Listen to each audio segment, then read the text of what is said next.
Hey, my name's Megan, and we are currently standing in the lot where my house used to be.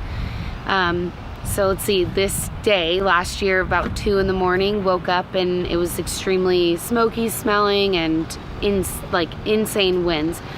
Tons of embers flying everywhere, and you could just see a huge red and orange glow coming from down the hill. But what we didn't think would happen happened. You always think that these crazy, tragic things happen, and you never think it'll actually happen to you. So I think in the midst of being stressed and anxious and realizing we need to go and trying to grab what you think isn't valuable, which in the moment you realize is really just you and your family, and all those things don't really matter.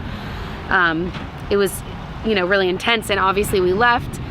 And we're, praying and hoping that our house would still be there, but it wasn't. And I think about from 2:50 in the morning a.m. is when we left. We went to a church in town with other people and just prayed together for our city, helped take care of people, helped feed people. And about 8 a.m. I think is when we finally were like, we can't take it anymore. We just need to know if it's there or not. And we drove back, and the only way we could get in was actually coming from on this side of the train tracks. And they wouldn't let us come in, but from that side of the tracks we could see that this whole area looked like, honestly, it looked like a war. It looked like somebody just dropped a bomb and everything was completely flat. And I can't even use words to describe what that feeling was like and what it looked like. But I can tell you that now, a year later, yes, we're still waiting for our house, which is hard, and yes, there are things that I miss, but I think there's a lot that you can learn from this, and there's so much blessing that's come from it.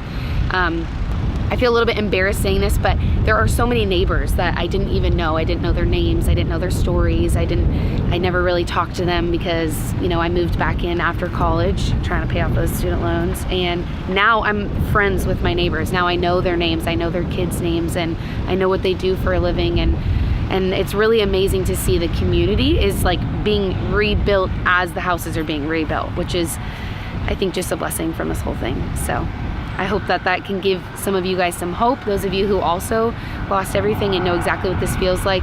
It's hard and it's exhausting, and every day is a constant reminder. You wake up in a new space and you're putting on clothes that aren't your normal clothes, and that's hard. But I think you realize that really what matters most is not those things, even though you do miss them, but having your friends and your family and the people around you is what matters the most.